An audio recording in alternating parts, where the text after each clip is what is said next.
Well, the desperation growing for Americans with loved ones trapped in Afghanistan. The pictures coming out of Kabul show utter chaos with people trying to escape the Taliban takeover.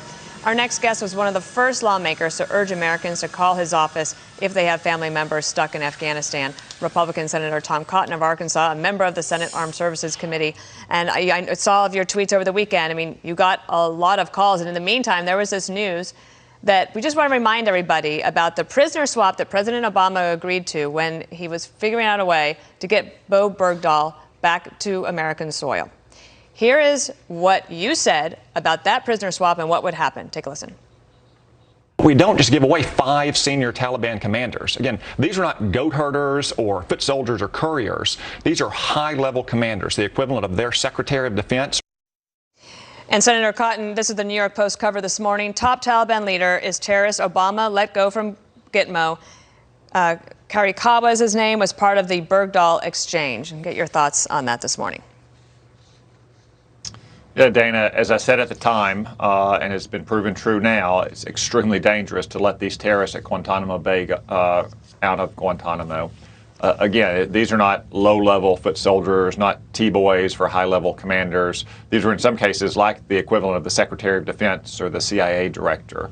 Most of these people should have undergone a court-martial and been summarily executed almost 20 years ago. I hope it causes the Biden administration to reconsider the folly of trying to close down Guantanamo Bay and send these hardened terrorists back out in the world where it is inevitable that some of them will return to the battlefield to kill Americans. So some of those people are now sitting at the head of the table. It's a remarkable thing watching that clip from 7 years ago. I mean, truly remarkable. Was it inevitable that the Taliban was going to start hitting Americans again in Afghanistan? I ask you because President Biden yesterday said he will not pass this problem on to a 5th president, which is well understood. And I don't know if you would even debate that at this point. But is that where we were headed? Well, Bill, I think you can distinguish between the decision to withdraw our troops from Afghanistan, about which reasonable people disagree, and the way Joe Biden has executed that decision. It has been impotent and incompetent, and it is a strategic catastrophe for America. Certainly, there was no reason why Joe Biden had to rush our troops and our contractors and other support personnel out of Afghanistan in the middle of the fighting season, aside from the fact that he wanted the political symbolism of having all Americans out by September 11th. Now the political symbolism will be the Taliban flag flying over what once was the U.S. Embassy on the 20th anniversary of 9/11. This is entirely a debacle of Joe Biden's making. Senator, just last month, President Biden said this at a CNN town hall about owning up to mistakes. Watch. I made a commitment that when I made a mistake, I'd tell you. And I've made mistakes. And when I think I got it right, I'll say it. But I'll take responsibility for what I do. What did you think of his statement or his address to the nation yesterday, in which he dealt with this issue, but in a different way? Well, that speech demonstrated a president who is dangerously detached from reality. He said that the buck stops with him, and he proceeded to pass it to everyone but him, whether it's the former administration or Afghan political and military leaders, or even Afghan civilians who are now being targeted by the Taliban. Look, Bob Gates, who was the Secretary of Defense for both George Bush and Barack Obama, once said that Joe Biden has been wrong on nearly every major foreign policy issue for the last 4 decades. We can add a 5th decade to it now, but the difference today is he is in charge. When he was a senator or vice president, there were no real consequences for his terrible judgment. Now that he's the president, you see the awful consequences playing out in real time in Afghanistan, a strategic catastrophe that adversaries like China are already using against us.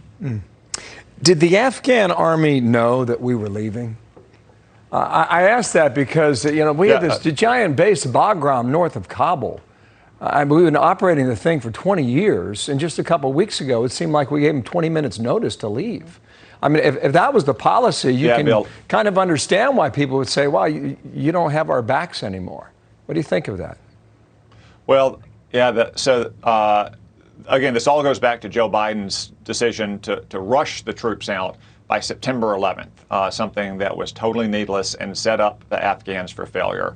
So on 2 fronts. One, we gave up Bagram, Our 4-star commander was recalled home. So many of our troops came home. You'd think that the troops and the commander in your air base would be the last thing you close down and bring home before you get out the 10,000, or after you get out the 10,000 Americans who could still be stuck in Afghanistan right now. And second, we trained the Afghan army to fight with close air support. They were not fighting with American helicopters. They weren't even fighting with American troopers supporting them, but they were fighting with Western contractors doing basic things like refueling and maintenance operations.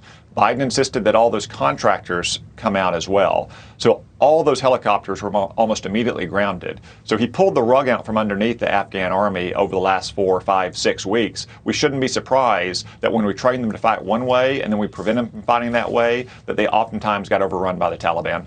All right. Sir, a lot to cover. Thank you for coming on today. Senator Tom Cotton there with us today. Thank you. One thing to add.